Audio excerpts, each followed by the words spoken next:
Hello guys, family വീക്കും റസ്മിൻ്റെ എവിക്ഷനും കൂടി കഴിഞ്ഞപ്പോൾ ഹൗസിൽ പല മാറ്റങ്ങളുമുണ്ടായി. അൻസിബ ഇപ്പോൾ സ്കോർ ചെയ്തുകൊണ്ടിരിക്കുകയാണ്. എല്ലാവരും നൈസായിട്ട് ഓരോരുത്തരെയൊക്കെ ടാർഗറ്റ് ചെയ്തിട്ടുണ്ട്. ഇന്ന് അൻസിബ നോറയെ രാവിലെ തന്നെ വലിച്ചു കീറി കൊടുത്തു. പിന്നെ ഇന്നത്തെ ദിവസം നോറ അവിടെ ഉണ്ടോ എന്ന് പോലും അറിഞ്ഞിരുന്നില്ല. കട്ടിലിൽ അൻസിബയുടെ കൂടെ ഒരു ടീം തന്നെ പിന്നെ ഫോം ചെയ്തു. അൻസിബ, ഋഷി, ജിൻഡോ, അഭിഷേക്, പിന്നെ ഇടയ്ക്ക് ശ്രീതു വന്നു പോകുന്നുണ്ടായിരുന്നു. ഇവരെല്ലാം ഒന്നിച്ചായിരുന്നു. പിന്നെ പുറത്ത് നന്ദന, സായി, സിജോ, അപ്സര, ജാസ്മിൻ, നോറ എന്നിവരൊക്കെ ഒരു കൂട്ടമായി ഇരിക്കുന്നുണ്ടായിരുന്നു. അൻസിബ കൃത്യമായിട്ട് എല്ലാ കാര്യങ്ങളും നിരീക്ഷിച്ച് ആരും ശ്രദ്ധിക്കാത്ത പോയിന്റ് എടുത്താണ് അൻസിബ ഗെയിം കളിക്കുന്നത്. ഈ ഫാമിലി ഓഡിയൻസിന് അൻസിബേനെ ഒരുപാട് കണക്ട് ചെയ്യാൻ പറ്റുന്നുണ്ട്. പിന്നെ ചില ആളുകൾക്ക് അൻസിബ പരദൂഷണ കമ്മിറ്റിയാണെന്ന് പറഞ്ഞ് ചിലർക്ക് മാത്രം അൻസിബയുടെ കുറച്ച് താല്പര്യക്കുറവുണ്ട്. അഭിഷേക് ഇപ്പോൾ ഫുൾ അൻസിബയുടെ ഗ്യാങ്ങിലാണ് കൂടിയിരിക്കുന്നത്. സായി, സിജോ എന്നിവരുടെ കൂടെ അഭിഷേക് ഉണ്ടായിരുന്നു. കഴിഞ്ഞ ആഴ്ച ഫുൾ അവരുടെ കൂടെ നിന്ന് കുറ്റം പറഞ്ഞിട്ടാണ്. എന്നാലും അവിടെ ഇവിടേക്ക് നിന്ന് അഭിഷേക് പിടിച്ചു നിൽക്കുന്നുണ്ട്. പിന്നെ അഭിഷേകും ഇപ്പം മറിഞ്ഞിരുന്ന് ഓരോരുത്തരുടെ കുറ്റം പറയുകയാണ്. പക്ഷെ അഭിഷേക് അത് നേരിട്ട് പറഞ്ഞിരുന്നെങ്കിൽ കുറച്ചുകൂടി നന്നായിരുന്നേനെ. അതുകൊണ്ട് അഭിഷേകിനെയും ആൾക്കാർ പരദൂഷണ കമ്മിറ്റിയിലേക്ക് ചേർത്തതായി പ്രഖ്യാപിച്ചിട്ടുണ്ട്. പിന്നെ സായി രാവിലെ തന്നെ ജാസ്മിനുമായിട്ട് കോർത്തിട്ടുണ്ടായിരുന്നു.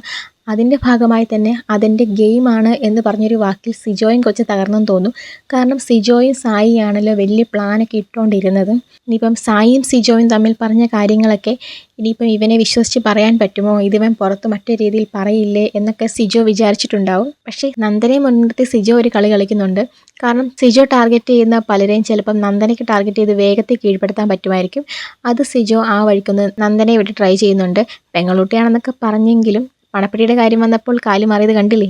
നോറയുടെ പ്ലാൻ എല്ലാം പൊളിഞ്ഞ് ഇന്ന് വലിയ ഗെയിമൊന്നും ഇല്ലാതിരിക്കുകയാണ്. അൻസിബ ഇന്നത്തെ ദിവസം മൊത്തം നോറേനെ വിടാതെ പിന്തുടർന്നേക്കുവാണെന്ന് തോന്നുന്നു. കാരണം രാവിലത്തെ പ്രശ്നത്തിൻ്റെ ബാക്കിയായിട്ട് അൻസിബ തന്നെ പറയുന്നുണ്ട്, അവളെ ഞാൻ നോമിനേറ്റ് ചെയ്യാതെ വിട്ടത് എൻ്റെ ഔദാര്യമാണ്.